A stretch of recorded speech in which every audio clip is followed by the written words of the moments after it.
Hi, welcome to the Java programming tutorial. This one's going to be like a tree map. We're just going to implement it so that you can see it, and then you've got the similarity between all of them. Remember, a tree map is different from a hash map in the sense a hash map is not ordered. So where it will appear in the hash map is to do with Java, and it can appear anywhere. So if you want something ordered, you don't use a hash map. But a hash map is quicker to access the elements within it, to do with the way it's designed. The tree map, however, it's ordered, so you would use that for a tree directory, to list to a family tree, etc. Those sorts of things, and so it's very useful. And the way to implement it is very similar to, if we look at the map, and we use the hash map. Instead of hash map, we've done TreeMap.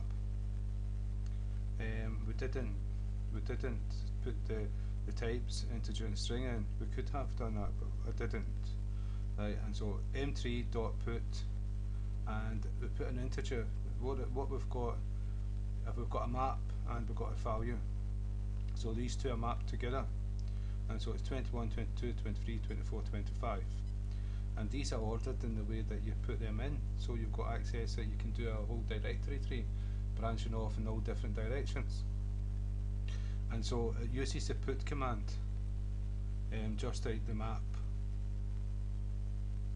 Put.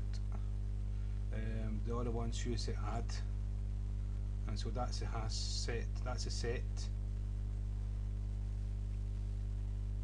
And this one is a hash map, and this one is the array list, the array list, and so that's all the different ones.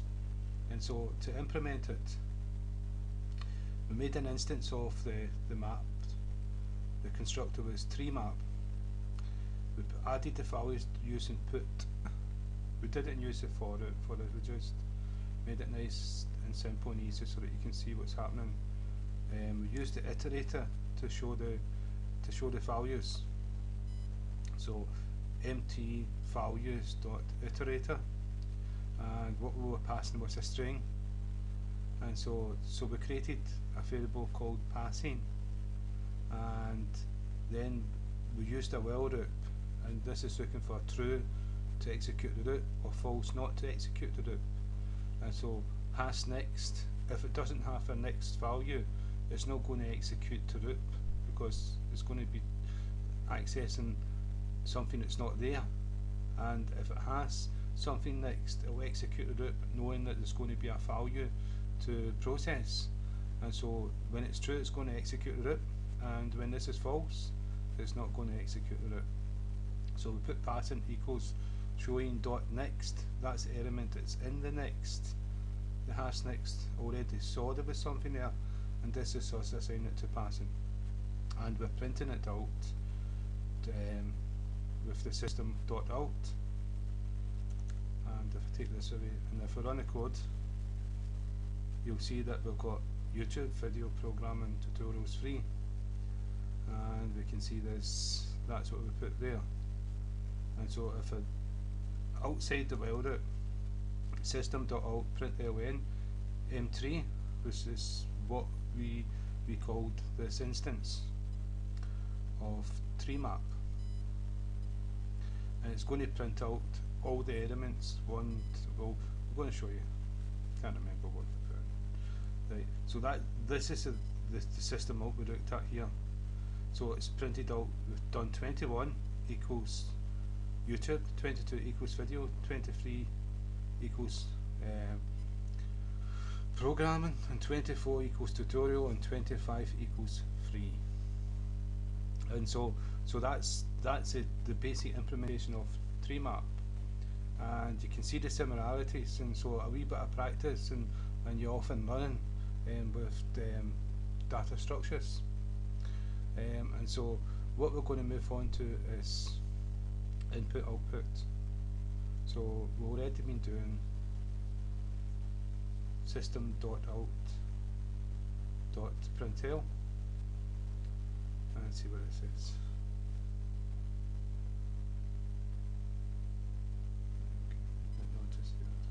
Right, and so we're going to do that, plus we're going to do system.in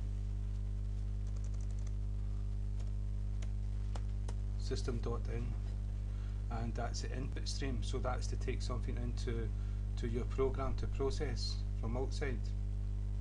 And we're going to look at input, the buffers for storing input, so that's input stream and buffers, and we're going to look at output streams and buffers and etc., so that we can light things to outside this program to another computer. So it's moving forward where we're going to be using the input and output, and we'll be able to move on to the sockets and different things like that, files, all sorts of things. So it's very important. But the object part we've done before, this is where this will come into play, because we're going to create a buffer and we're going to get a user input, store it in a buffer, then pass it to the input system.in. So we'll be like encapsulating different classes within classes, different methods within methods, and so that's what we're going to do next. So again, thank you for your time, and hope that's helped at least one person. And then I'm happy. Yeah.